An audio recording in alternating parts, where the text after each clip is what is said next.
98.7 CKPM-FM. Dee Lipingwell is here. How are you, Dee? I'm fine. It's early. I know. I was thinking that, I wake up at 4:30 or something, and you rock star types, usually sleep in a little bit, don't you? Yeah, well, I did the BCCMA Hall of Fame Awards show last night. Oh, really? Yeah. I missed that one. Anybody big get in? Ray Ramsey, our own Ray Ramsey got in. Who else got in? Red Robinson. Oh, nice. Yes, Lori Thane, Farmer's Daughter, John McLaughlin. Good. Yeah. Yeah. Tammy Faye, a couple others too. Right Jerry on. Lesky, who is Farmer's Daughter's manager. Right? Yeah, whatever happened to Jake and the girls from Farmer's Daughter? Well, they sort of moved away. Yeah, they had to, because we talked about this, and I can't remember what guest I had in here, but you have these fantastically talented people, and the agents, the record company execs will bring him in and say, yeah, we're going to make you a star. We're going to do your record for you, but you owe us like $800,000. And that took its toll on that group and a lot of other groups, didn't it? Yeah, it did, definitely. But you are a photographer, and I think you have shot virtually every rock star to come into our city, into our province, haven't you? I have. It's kind of funny. You've got 2 books out, very great books, and they're good coffee table books, The Best Seat in the House, and First 3 Songs, No Flash. Tell us about those. Well, the first book came about after I was working for the Expo, 86. And somebody came up to me and they said, we think you should put a book out. And I said, oh, no, nobody would be interested. I'd only been taking pictures for about 8 or 9 years. And I said, nobody would be interested. And they said, yeah, they would. So after I did Expo, and I received all my color slides back, I had to rent a truck to load them all in because I was at Expo every day. We decided, okay, now it was time. And we put this book together. And then I went on a cross-Canada tour. My son was my road manager and my driver, and we had a 1-ton truck, and we put up shows in shopping malls. It was an experience, let me tell you. It really was. Yeah, and I'm looking at this first book, and you can tell it's very 80ish, because you've got Paul Young with the Elvis-esque hair. Brian McLeod from the Headpins is in there. Ray Maguire from Trooper has hair. Yes. It's crazy. Everybody has hair. And Gino Vanelli has hair. Gino Vanelli, and this is great.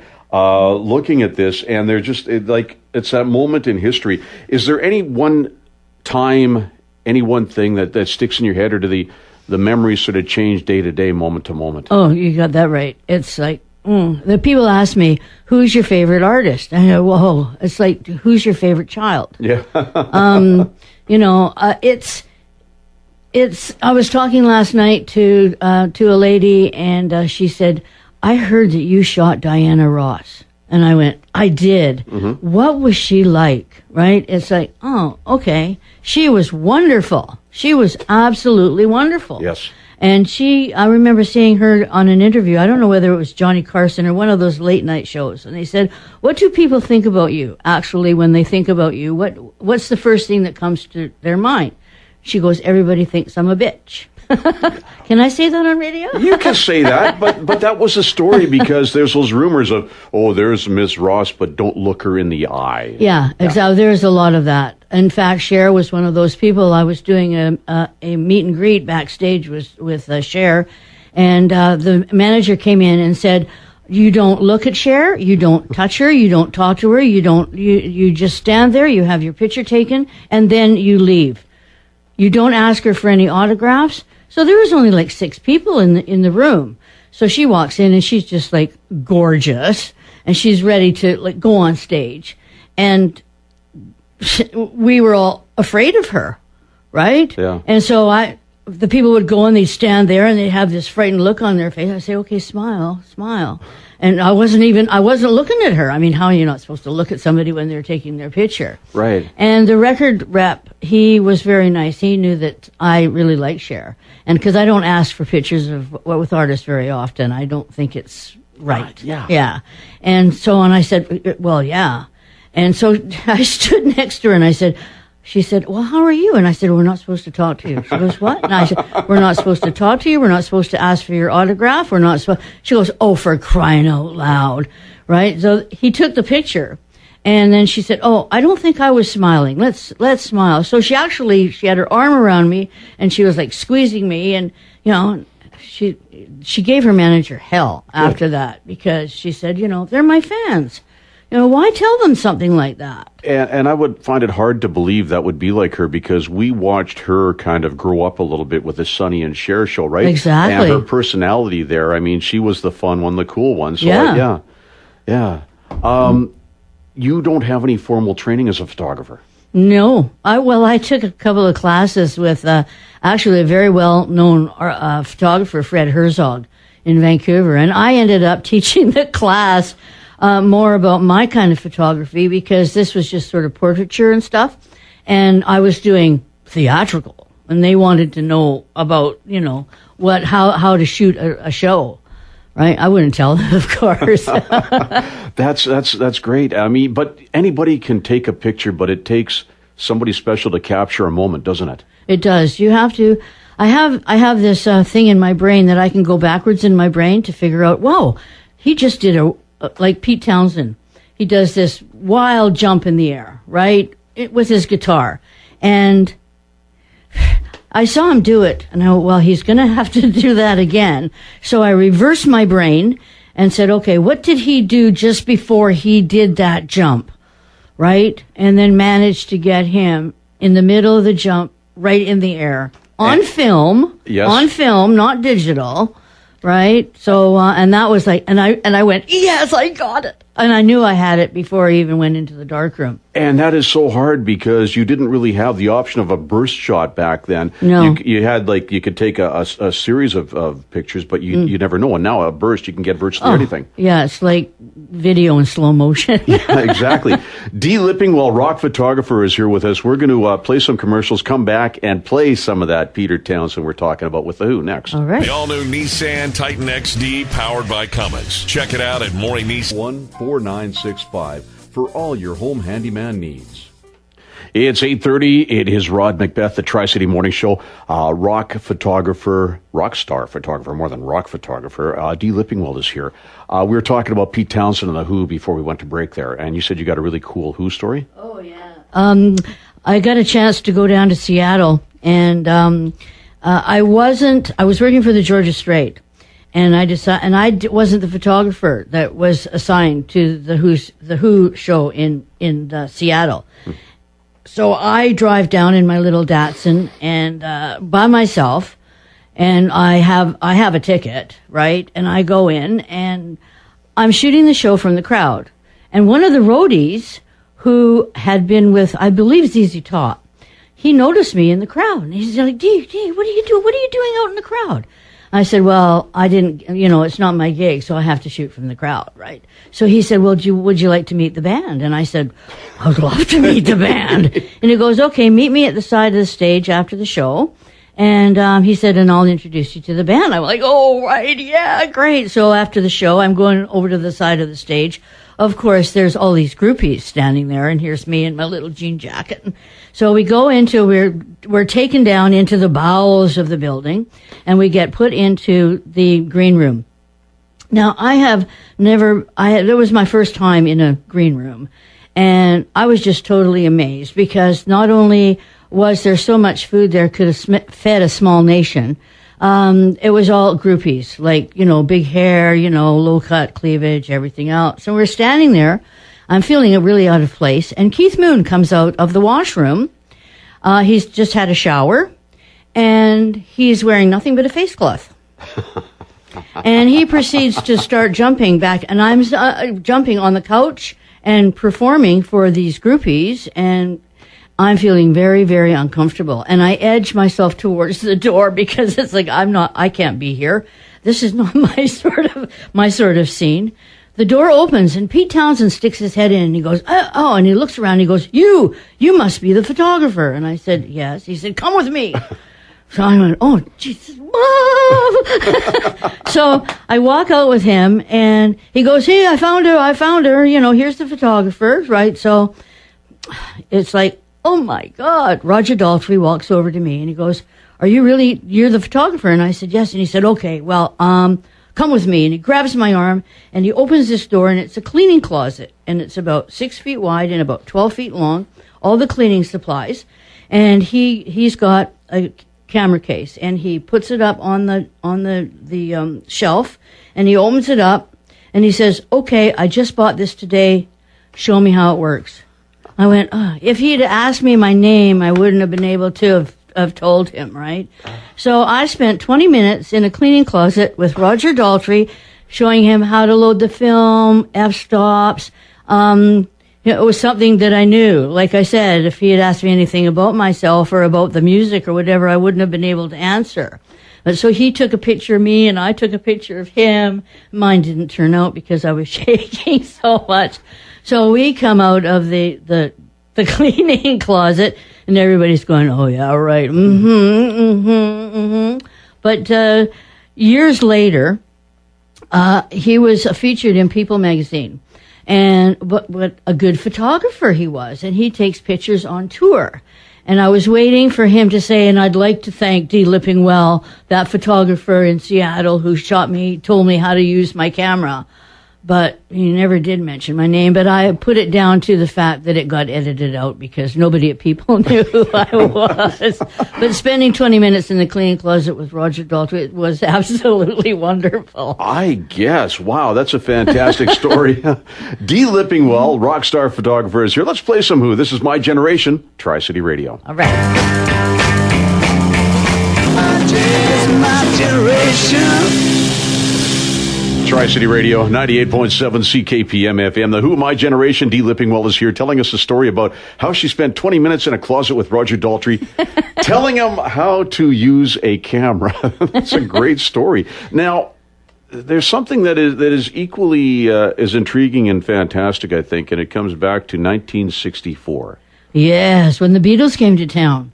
My family was visiting, and my husband at the time worked at the gas station at 68th and Oak, and the only way that they could get from the airport was over the Oak Street Bridge.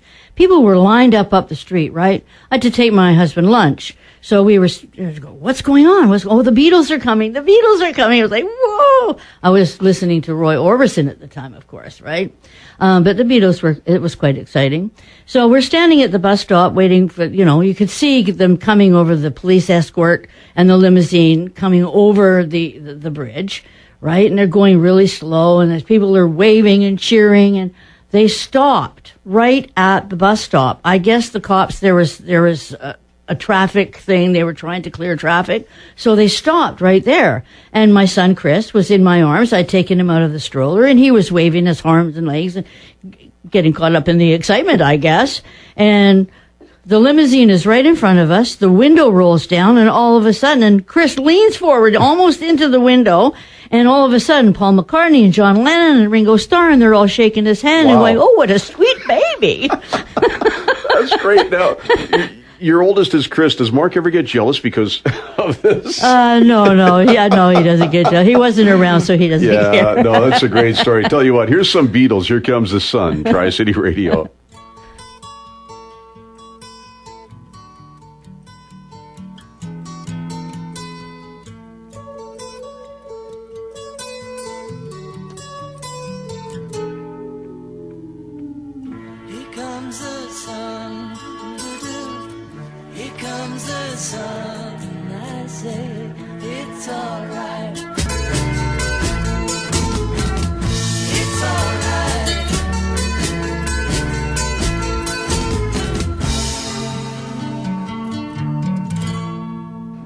Tri-City Radio, 98.7 CKPM FM. Beatles, Here Comes the Sun.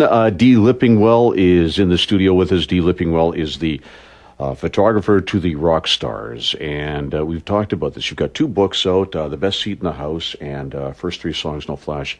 What does it mean, First Three Songs, No Flash? Well, that's what we get told when we go in the pit. You only get the first three songs, and you can't use a flash because if you use a flash, it might cause the artist to fall off the stage. I don't think so. But that's the criteria that we have to work with we don't get to stay for the whole show. We have to, we've got the 3 songs, basically like 9 minutes, if you're lucky, to catch the shot that nobody else is going to catch, right? Which is pretty hard. Do you find yourself that you get I guess, more respect or more leniency because you are basically royalty when it comes to this? There's not a lot of people like you in the world that do this. Well, when I first started, I was working like two jobs, and I told one of the promoters that I was working with on a part-time basis that I was going to quit my day job, and he said, he laughed at me, and he said, no. How do you think you're going to make a living doing this? You cannot make a living doing this. And I said, you watch me. And 2 years later, because I'd been published in every newspaper in Canada, I was made one of Canada's famous women. So I went in and I showed him my certificate. And I went, hey. I mean, Is it something when did you decide you wanted to do that? Because I think you had like a daycare or something before, didn't you? I did, yes. I had a daycare. I worked at the hospital. I had all sorts of jobs. Photography was just a hobby. And it wasn't until my brother won tickets to the Pink Floyd concert. And every time I went to a concert, I should bring my camera, right? And I was taking pictures of trees and flowers and, just normal nature stuff. I said, I should bring my camera because then it's a memory for me to keep for myself. And so we went to the Pink Floyd concert, and one of my photographer friends, he lent me a 500 millimeter lens because we were sitting in nosebleed section. And so I put this lens on my camera, and I couldn't even hold the camera. The lens was so long, and it was so heavy that it kept falling down. I got my brother, hold it up. And so finally I took the lens off, put my regular lens back on, made my way down into the crowd, and took pictures. I had no idea what I was doing. No idea at all. Well, things have changed a lot because nowadays you'll get little signs, don't videotape this concert, but the old days you weren't allowed to take cameras or recording devices. Well, you were in the 70s. Oh, were you? Okay. Oh yeah. They didn't really care. A few weeks after the Pink Floyd concert, I was going by A&M Records, and they had a display of Pink Floyd photographs, and I went in to look at them, and they were crap. They were awful. So I said to the store manager, if you're going to put a display up, make sure that the display is good. And he said, well, these are good. And I said, no, they're not. They're crap. They're like black with white blobs. You can't even see their faces. Right? And he goes, well, I suppose you have better. And I said, I suppose I do. So he said, well, I wouldn't mind seeing them. So I raced home and I got them. And they were 5x7 color. And I was quite surprised that they turned out myself. And he said, oh my gosh, these are great. And he immediately ripped all the other photographers' pictures off the display, ripped his name off, said, what's your name? I said, Dee Lipingwell. He goes, is that a made-up name? And I said, no. He goes, well, it's a great name. Great stage name, right? And that was my first show. Wow. Right? And then I was still working all my day jobs and going out at night and shooting and practicing. And I just got a lot of support from people in the newspaper business, my friends. They kept saying, wow, you seem to have an eye. You know how to do this. So it just evolved. That's amazing. Just totally evolved. Now, you were a bit of an entrepreneur, and we've got your entrepreneurial story, I guess one of your ones, coming up right after this. Dee Lipingwell is with us. We've got her. She is the photographer to the rock stars, and we'll talk to her again after this. The Tri-Cities Community Calendar. That's AllegraPress.com. It's 8:49. Good morning. It's Rod MacBeth, the Tri-City Morning Show. Special guest, Dee Lipingwell, the celebrity rock star. Photographer, because you don't just do rock stars, you do celebrities, and you also do weddings, don't you? I do weddings. Yes, yeah. I do weddings. I do bar mitzvahs, bat mitzvahs. You have to make a living. I work special events. I do headshots. I do everything. And that's what makes my job so exciting, is because every day is different. Yeah, and you actually, the one time I got married, you took the pictures of our wedding, and it was great. And my ex, I think, likes them because she's still got a couple. They're not hanging in a house anymore, but they're tucked away somewhere. Your first I guess, entrepreneurial little venture was what? Well, in 1972, I don't know if anybody remembers back that far, the Rolling Stones came to town. And I went to that concert, of course, and we're inside, not realizing that outside there's a riot going on. Police with horses and everything else, people throwing bottles, like little fires, everything. But we come out of the concert, and we're like, you know, we're bleary-eyed. We're like, wow, we just saw the Rolling Stones, and come out into this chaos.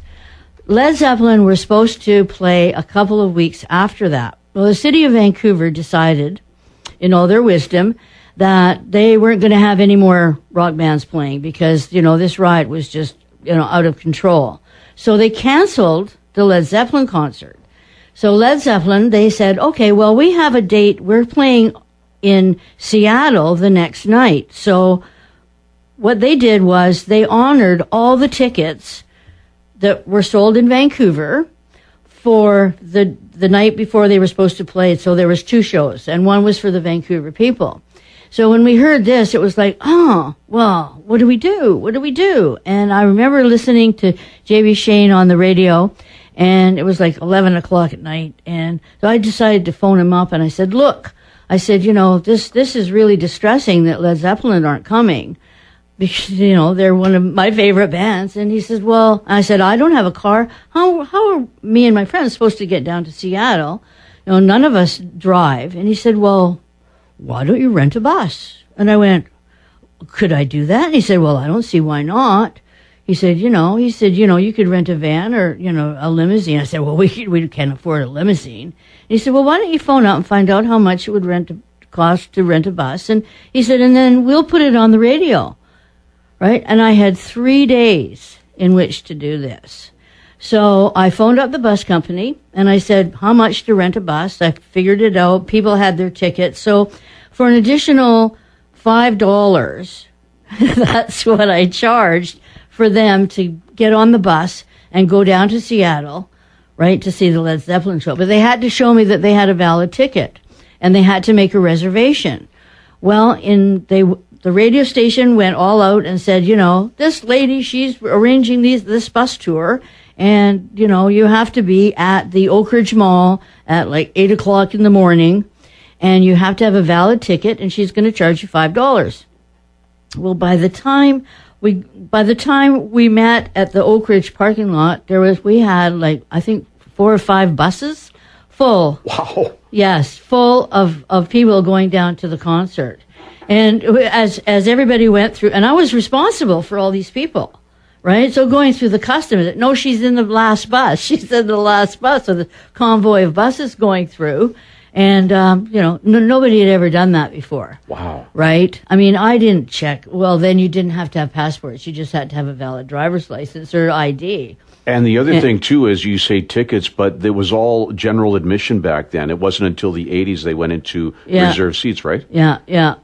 So we went down this whole entourage of people. I mean, it was very, very exciting. I did not make a cent because, you know, $5, you know, times 36 is that's what the buses cost.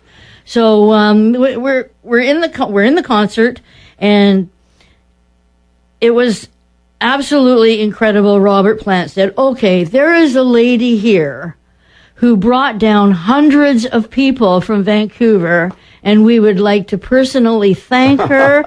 And if she would like to come backstage after the show, you know, we would, you know, like to thank her in person. And I'm going, oh my God. And I'm like, oh, this is show business, man. Yeah. So by the time I got from my seat to the side of the stage where I was supposed to be, I got into the backstage area, but they had already gotten into the limousine and they had left. But Jimmy Page left me his scarf. Wow. And so the promoter presented me with the scarf and said, thank you very much. And, you know, we really appreciate it. And so before we got into the concert, I was telling everybody, now don't stray. The buses are leaving. I have to have a head count. Nobody can stay in the United States, right? Well, I just about missed the bus myself. Wow. Well, here's a Led Zeppelin song. This is Ramble On. Dee Lipingwell is here, the famous rock star photographer. And we got a couple of books we're going to talk about in a bit. Here's Led Zeppelin, Ramble On, Tri-City Radio.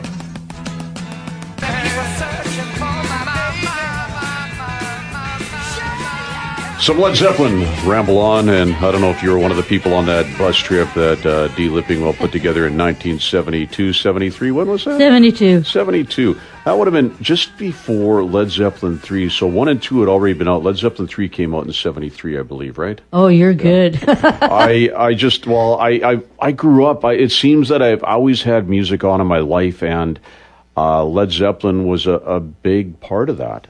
And you've shot Zeppelin.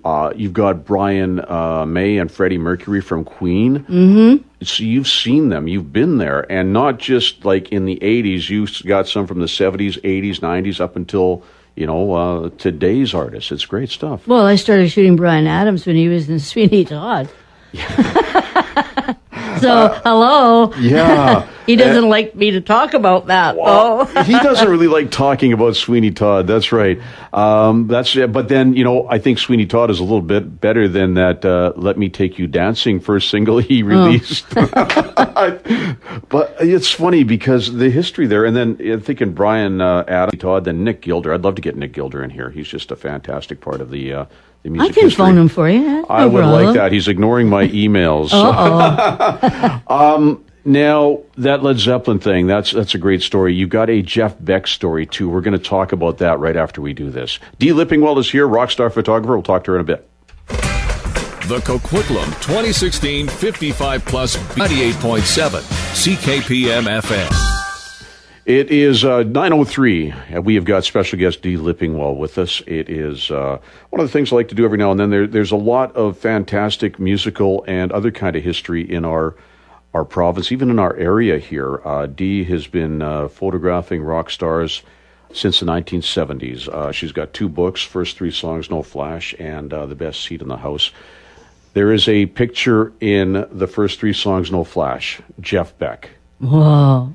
It is a fantastically awesome picture.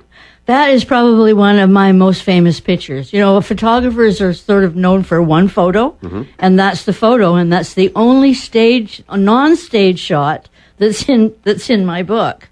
It so happened he was playing at the Gardens, and the Jeff Beck at the Gardens. Oh, but again, I was working for the Georgia Strait, and I wasn't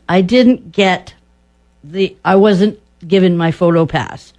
Another photographer who worked for the Strait was given the photo pass. But I actually bought a ticket to see Jeff Beck, right? So, the security guys there, they were really, really good to me. So they let me in the pit without a photo pass. Well, the photographer that was working for the Strait at the time, he caused a real stink. She's not supposed to be here. Right? Kick her out. So I got kicked out. Well, I was a little bit perturbed, and I'm standing over by the side of the stage. Jeff Beck hadn't come on yet. I think it was Hans Stamer that was opening for him. And I'm at the side of the stage, and I'm like fuming. And I got tapped on the shoulder, and it's again one of my roadie friends. And because, you make friends with the roadies and the sound crew and everything. And he said, Dee, how come you're not in the pit? And I said, well, somebody has a big head over there, and they think that I shouldn't be there because, and I explained to him that I got kicked out of the pit because it wasn't my gig. So he said, well, that's not fair. And I said, well, I can take a better picture from here than he can from the pit. Right? So he left. A few minutes later, he comes back. He taps me on the shoulder. He said, Dee, if you turn around now, you'll get the best picture of your career. I said, what? And he said, turn around. I turned around, and there is Jeff Beck, and he's standing in an open doorway at the side of the Gardens, and he's standing on one side. There's a single light bulb actually hanging down over his head. He's standing with his guitar, and he's smiling at me. That he doesn't know that on the other side of the door is one of our finest city police officers leaning against, gun showing, everything else. They had no idea that they were opposite one another.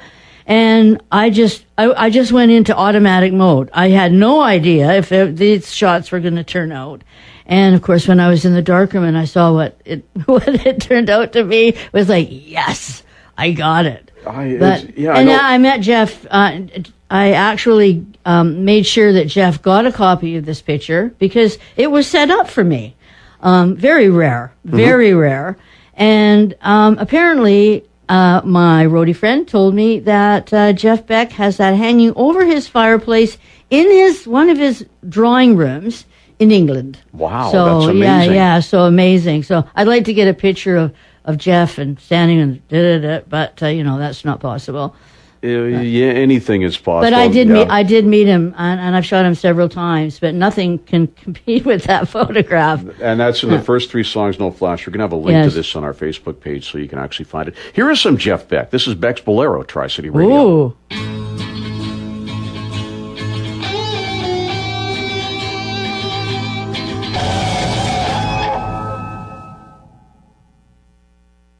That's Jeff Beck, Jeff's Bolero, Tri-City Radio, 98.7 CKPM FM. Dee Lipingwell is here. I got to play Jeff Beck recently, too, because Jeff Neal was in the studio. And, Jeff with his time with Streetheart and everything else, huge Jeff Beck fan. Yeah. I'm a huge Jeff Neal fan. Me too. I've got a picture in my book, and Jeff Neal is actually playing the guitar, and he is like backwards. He is like leaning backwards, and it's... Is it the Streetheart, or is it with Jimmy Barnes? Do you know? No, it's with Streetheart. Okay. Yeah. We'll do that. We'll have to look at that one. Now, you are a Vancouver icon. I first met you when I worked at a rock station in Vancouver, CFOX. People, they know. You were there, and I think the thing that struck me about you is you weren't a jerk. You were always very nice, very cordial. You came in and, hi, how are you? You walk in, and that's nice. That goes a long way, right? Because in this business, there can be a lot of people that, have their nose stuck in the air. Yes, definitely. And things like you're there shooting the picture the time Eddie Money stole my harmonica. Yes, I remember that. And Liz McKinney, Valerie Ambrose, and myself. There was the night that David Lee Roth was in for Rock Line. And you got the bottle of Jack Daniels that night. And we had a free Bryan Adams ticket giveaway one day, and we had people lined up outside. You were there early in the morning, one of the very rare times you got up early. You're down for that. But you seem to be there for virtually everything that happened. Well, I had to make a living. Yes, I guess that's true. But like I said, it was always like, oh, Dee's here, something big's going to happen. If Dee's here. And then if you just stop by to say hi, it's like, what? And I'm back to normal. Now, you've got another tie in this community besides taking your photographs. It has to do with, one of the top bands to come out of the Lower Mainland. Loverboy. Yeah. What's the story there? Well, actually, I was working for Music Express magazine out of Calgary, and they had just moved to Toronto, and I was doing distribution for them, and they asked me to go to Calgary to shoot some band. I don't know. Yep. I ended up at the Refinery, Lou Blair's club. Yes. And Lou and I were friends. And he said, he took me up to his office, and he said, Dee, he said, I've got this band. And he said, we're trying to figure out a name for them, and we've come up with a name, but yours is going to be the final, you're going to make the final decision. I went, oh my God. He goes, okay. He said, they're actually next door rehearsing right now. So he said, if you want to go next door, right, and see them, and then come back and tell me, listen to them for a little bit, and then tell me what you think. So I go next door in this warehouse. There's absolutely no heat. I meet the guys, right? I listen to what they're Paul Dean is trying to play his guitar wearing gloves, right? And so I listened to a few tunes. I go back up into Lou Blair's office. I said, okay, what's the name? And he goes, Loverboy. And I went, yes, perfect, because they're also good looking. Yeah. They were young studs, right? And one of the first passes that I got for the pit was from Loverboy and Trooper. But Loverboy, before they came on stage, all the photographers get taken into the pit. And I was so excited. I was so nervous. It was festival seating, of course. So I'm standing there, and I'm, fairly short, right? I'm a short person. And there's these guys in the front row, they're leaning, and they are drunk. And I don't even know how they managed to stay in the place, but they are drunk. And they have this thing about, well, you're going to get in our way. And I said, well, look, the stage is 6 feet high. I'm 5'4". You're looking up. I'm not going to get in your way. I said, okay. And they're like back and forth. Oh, no, you can't be in their way. We paid good money for our tickets. And so the lights go down, and all of a sudden I'm smacked in the back of my head, and I go flying underneath the stage on my camera. My camera is there were sparks coming off my lens. That's how far I slid. Right. Well, the security were right on it. Wow. Those 3 guys who were lifted out of the concert area, right? And they were escorted out the back door, and, I was okay. Yeah.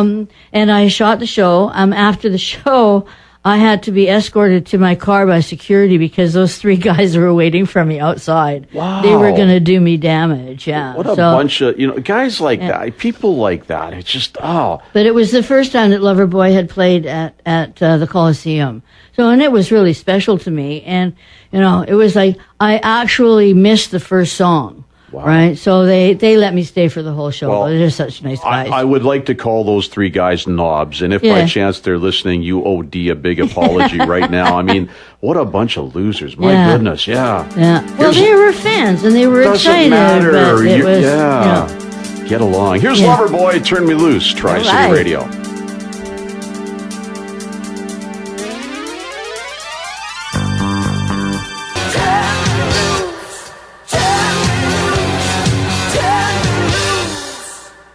Tri-City Radio, 98.7 CKPM FM. That's Loverboy and Turn Me Loose. Dee Lipingwell is here, the Loverboy story. Do you still have the camera lens that... I do. Every time Paul sees me, he goes, do you still use that lens? And I go, well, I don't use it anymore. It's dented. It still works, but it was basically a film lens and not a digital lens. Okay. So, but he asked me every time I see him, you still use that lens?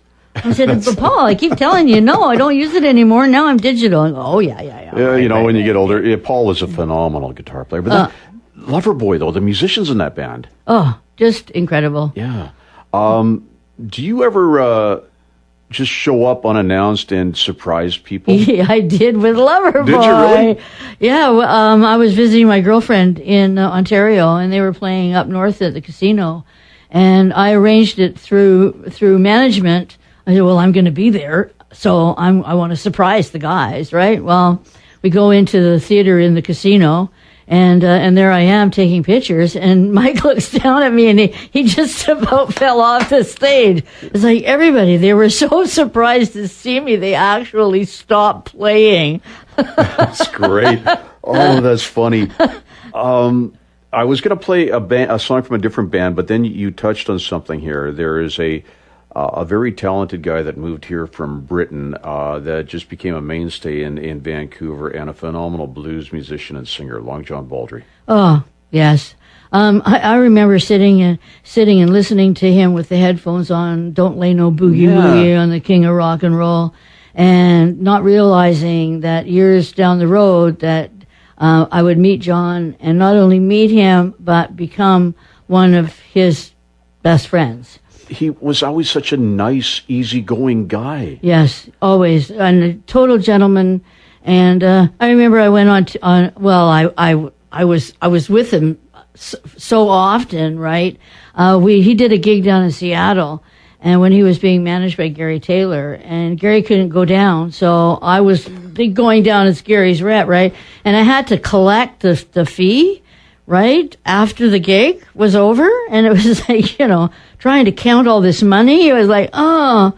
I remember going up to John's room and going, John, I think I did it right. So me and John sitting there counting the money, and he slips me $100 bill, and he goes, yeah, go buy yourself something nice. That's nice. Yeah, he was a sweetheart. He really was. And last time I saw him was at the Town Pump. What a great little room that was. Yeah, it was very sad to see him go. I think we got to play that song that you used to listen to. I think we all used to listen to and sing to, like, I'm not really crazy. Here's Long John Baldry, Tri-City Radio.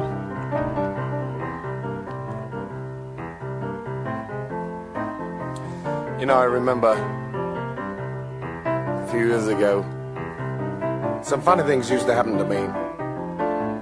About 1956, 57.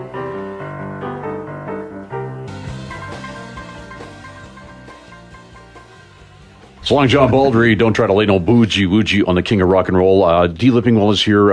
One of your very best friends unfortunately passed away, about 12, 13 years ago now? Yeah. I still have I did the last photo session with him, and I still have it sitting in my office. Yeah. Right? He was quite ill. Yeah, lung infection. Actually, yeah, he did get a lung infection from being at VGH. Yeah? Yeah. Sad stuff. But you've got so many memories, and I guess the coolest part is, I mean, we can close our eyes or hear a song and can take us back that time and place, but you've got pictures to take you back there. Exactly. Which, I mean, when I started it, I was doing it for myself. Yeah. I didn't realize that I would be doing it for the masses, right? There's people who look at the books now and they say, wow, I was at that concert, right, in the 80s or the 70s or the 80s. I was there. Oh, did I see you in the pit? I think I saw you in the pit. Oh, it's so exciting. But 1976, you talk about being thrown a curveball. You guys did the Nor'Wester. Oh, yeah. I was walking down the street. Again, I was walking by A&M Records, or maybe it was A&A. I don't know. And I was just taken aback. There was this huge poster in the window and a big lightning bolt going through it. And as you pass by, it was printed on this material that was metallic, right? So and I went, oh my gosh. And there was it's called Nor'Wester 76, and it was in State Line, Idaho. And so I called up the Georgia Strait. I called up Dan McLeod. I called up Tom Harris. And I said, Tom, we have to go there. We have to go. And he said, well, I said, well, okay, BTO is playing, right? And Blue Oyster Cult. And all these bands were playing. I said, just the BTO thing, it's Canadian. We have to go. I know something's going to happen. So we drive down to State Line. And it was, to make a long story short, the promoter sort of screwed up, didn't sell enough tickets. He was expecting another big, huge outdoor event, right, with like 100,000 people. And I would imagine there was about 10,000 people there. Aye. But not enough to, so we had the first night, Blue Oyster Cult, that was fine, and it was at the racetrack. So it was in the middle of nowhere, right, in the racetrack. And when I woke up from my little tent that was parked in the back field, the promoter was gone. So there was all sorts of, rigmarole. Everybody's going, oh no, what are we going to do? What are we going to do? There was a big curtain across the stage. Roadies were loading gear into their trucks.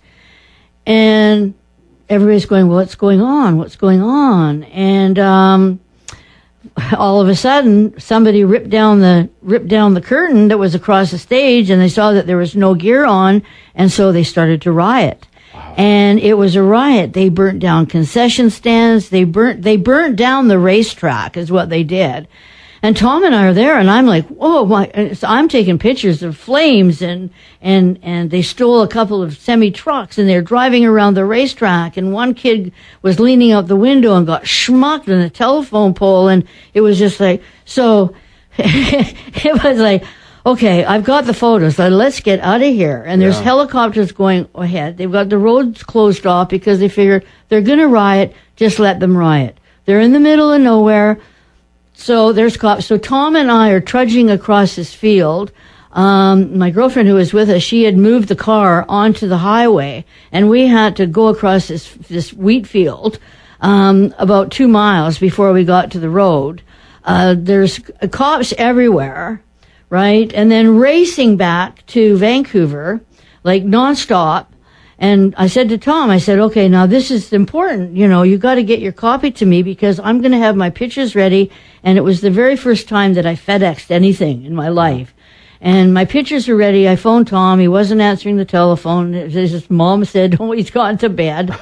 I said, "No." So I wrote what went on, and I sent my pictures down to the Rolling Stone in San Francisco, and like the next day, I get a call. Okay, we're just verifying your story, and it was really funny because about 3 weeks beforehand, I subscribed to the Rolling Stone, and the only thing that I looked at was the photo credits, right? And I said, I wonder how I'm going to feel when I see my name in the photo credit thing. Not when or if, but how I am going to feel, because I knew that I was going to do it.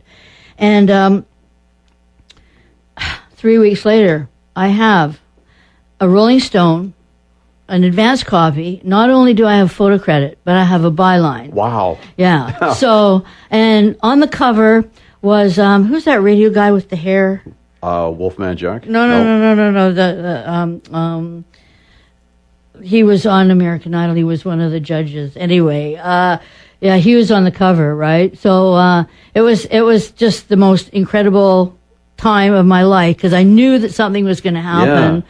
And, people can read the story in my book. Yeah. And apparently they were selling tickets in Vancouver, and the promoter was so scattered that he didn't collect any of the money that was for the tickets sold in Vancouver.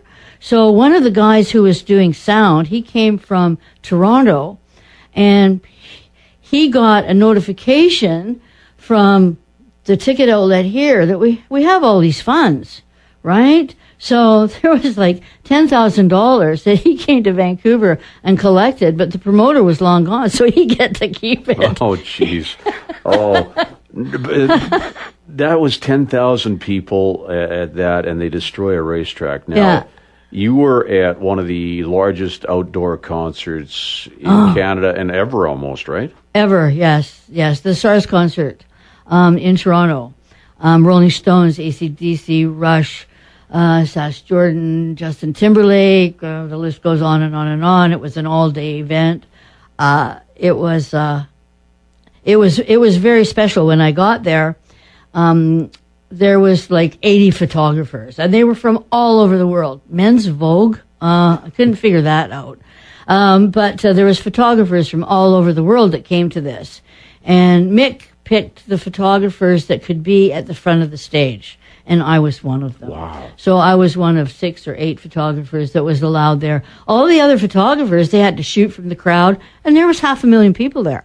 Yeah. So, I mean, that was the biggest event that I've ever done in my whole life. So the Rolling Stones, they were great. But you know who stole the show? Who? AC/DC. Oh, really? Well, of course. We got to play some AC/DC then. This is not the Brian Johnson era. This is Bon Scott because he's still my favorite AC/DC singer. Yeah. Here's AC/DC, Dirty Deeds, Tri-City Radio.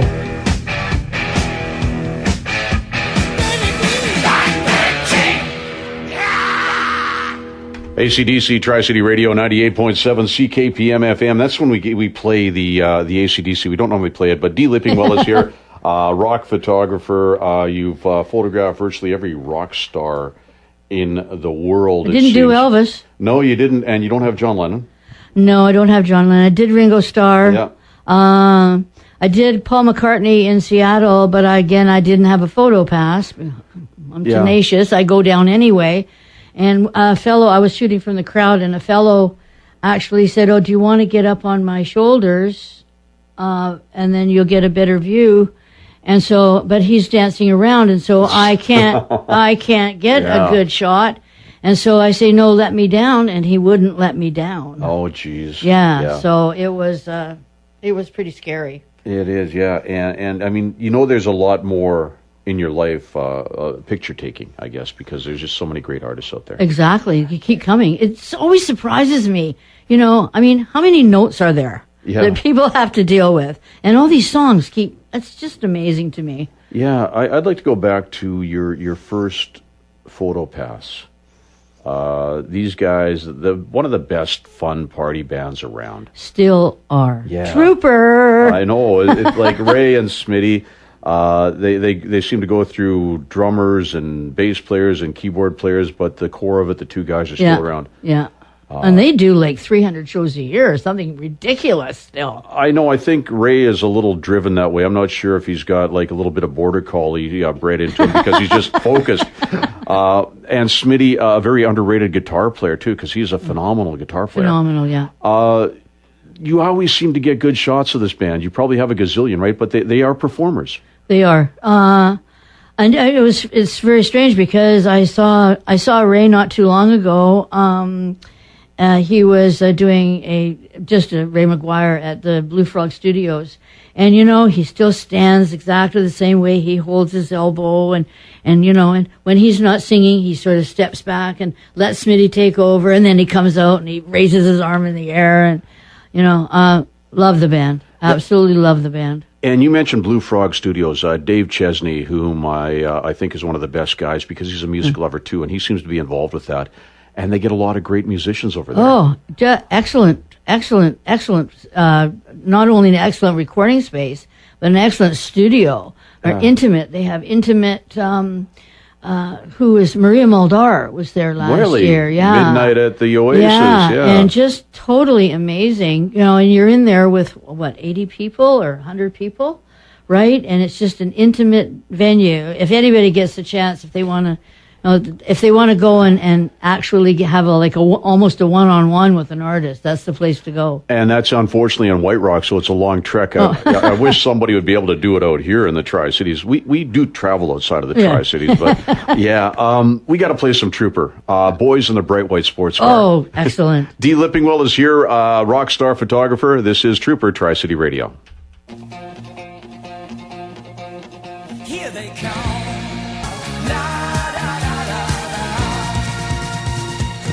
Tripper, the Boys in the Bright White Sports Car, 948. It's Rod MacBeth, Dee Lipingwell, rock star photographer, is here. 2 books, The Best Seat in the House, and First 3 Songs, No Flash. What's your website, Dee? DeeLipingwell.com. Easy enough. Yeah. It's on our Facebook page. It's on my Facebook page. Our Facebook page, CKPM 98.7. So here's one for you right off the top. If I was to say, give me what show you're thinking of right now, what would it be? Oh. I can let you think on that a little bit. You know what?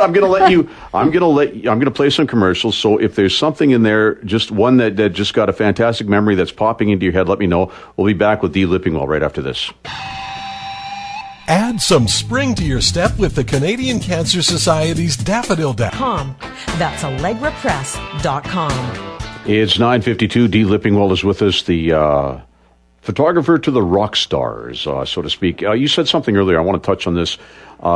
You have a byline and a photo in Rolling Stone magazine. Now, I used to read Rolling Stone all the time, but it's changed a lot. But I go back to the early days of Rolling Stone and Annie Leibovitz. You said she didn't start out being a photographer either. No, she was a journalist. Yeah. She went to the Rolling Stone office, I guess, to apply for a job. And she had her camera in her backpack, and she walked in, and apparently they needed a photographer right away, and she held up her hand, and the rest is history. Wow! But I had some friends that were living in San Francisco, and I was putting together a portfolio, and they said, "Well, come down and visit, and bring your portfolio." Right? And they were very supportive throughout the beginnings of my whole career. So I lugged this scrapbook right down to show them what I've been doing. And what I didn't realize was they had a little party for me. Wow. And Annie Leibovitz was there. Wow. And I got to meet her. Yeah. And it was just like, oh, my God, Annie Leibovitz, you're a goddess, right? And she said to me, whoa, these are really quite good. She said, you do have an eye. And she goes, can I ask a favor of you? And I said, yeah, sure, whatever. And she goes, stay in Canada. That's funny. But then I see a special with her doing, and she's charging $100,000 for, working for Vanity Fair and charging $100,000 to shoot all these wonderful people. Yeah. And she has a crew of like 10 people. She's got, 15 Hasselblads that she works with.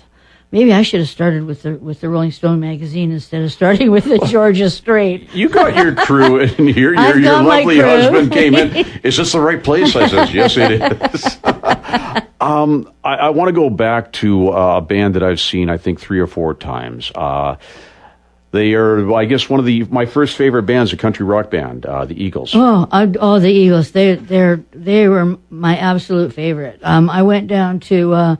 I was the photographer this time when I went down to Seattle to shoot the Eagles for the first time, and being an international photographer because I was in the States, I was opted the opportunity of being in the green room and having dinner, and they treated me like very, very good, right? And so they said, well, you better have dinner before the show, right? You know, they're going to be packing up. So I said, okay. So I go in and, you know, and there's one other guy and he's in the line. And so we're getting our dinner. And he goes and sits down and there was nobody around. So I thought, oh, well, you know, this is a roadie, right? He had long hair and whatever. And he was quite cute, right? So I said, well, do you mind if I join you? And he goes, no, go ahead. He said, no, where are you from? What are you doing here? I said, oh, I'm a photographer from Canada, blah, blah, blah, blah. We had a really nice chat. And he goes, tell me who your favorite Eagle is. And I went, well, I don't really have a favorite. You know, it's the whole band as a whole that I've listened to. I haven't really, you know, nitpicked and said, oh, Joe Walsh or, you know, whatever, Don Henley. It's the band as a whole and the harmonizing, whatever. And he said, oh, that's good. He said, gee, I guess I better get back to work here. And I said, oh, nice talking. He says, so nice to meet you. It's just wonderful, right? So I go out and I'm waiting and waiting for the band to come on stage. And the band comes on stage. It's in the Coliseum in Seattle. And the band comes on stage and I'm in the pit and I look up and oh my God, I had dinner with Glenn Fry. Wow. And he looked at me in the pit and he pointed at me and he goes, ah, ha, ha, ha. And I was just, I must have turned like 50 shades of red, right? It was just like, oh no, God, I was so embarrassed. But the next time that I shot them, I was actually in Winnipeg. And they were playing a big outdoor festival and I decided that I wanted to go. So I hopped on a plane and I flew to Winnipeg. I was very brave. I didn't have any credentials at all. I walked in the back door like I owned the place. I had my camera gear. I'm the photographer. Production office was just getting set up. So I went to the production office and I said, you know, I'm from Vancouver. Oh, okay. I said, yeah, I forgot my press credentials at home. And they went, oh, you don't seem to be on. Oh, yeah, you must be here somewhere. So I got my credentials, right? And so we're shooting. I get to see the band, of course, again. Of course, Glenn doesn't remember me, which I was totally devastated with. But that's when they had a motorcycle gang was their security. Oh. Yeah, and I had my little steel case that I would stand on, right? And so I'm standing on the steel case, and there's all these like Hell's Angels types right in front of me, right? I didn't really have to worry about them too much. They were cool. It was their women that I had to worry about because they did, you know, don't touch my man. I said, well, I got to lean against somebody, right? So, the Eagles, they're still one of my favorite bands. Excellent. Here's the Eagles, 7 Bridges Road, Tri-City Radio. There are stars in the southern sky, southward as you go.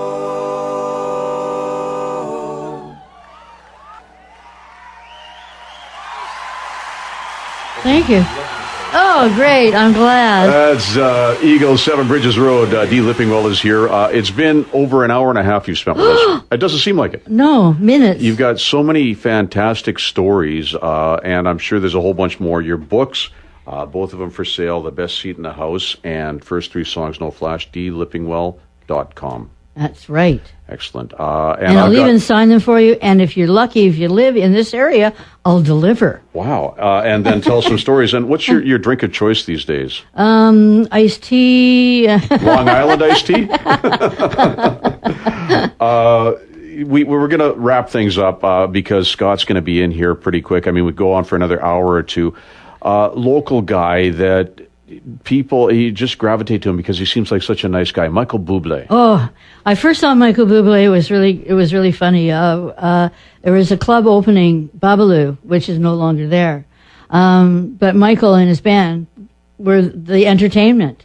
And the stage was about as big as your desk, right? And all these guys are on stage, and Michael's standing there, and he's wearing a suit and his tie and everything, and all of a sudden he starts crooning. And, you know, when it's an opening, there's lots of free liquor and free food and everything going around, and there's lots of and he was just supposed to be like the background music. Well, everybody just stopped what they were doing. Stopped immediately, and just eyes were riveted to him, and he's like blushing, right, and doing this, and he's crooning, and I turned to the publicist, and I went, I think I've just seen greatness start right now here with this kid, this young kid. And, hey, voila, I was right. It's funny because I had that same discussion with Annette MacArthur, who does some work with us, her and Dal Richards. Dal said to Annette, you got to go see this kid. Oh, just incredible. And, you know, he's so real. And his concerts, I mean, he's so funny. His concerts are great. You know, I've seen women throw panties on stage. Well, everybody loves a guy in a suit. As long as it's not a birthday suit, we're okay. Yeah, like Keith Moon. Keith Moon and the face cloth. That'll be forever riveted in my memory.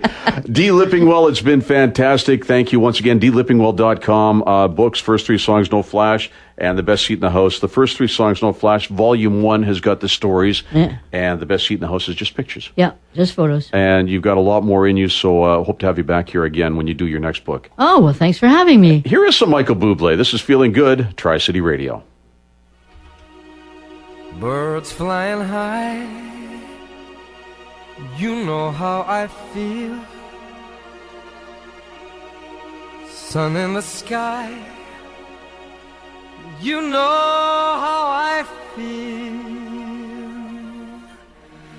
Breeze drifting on by, you know how I feel. It's a new dawn, it's a new day,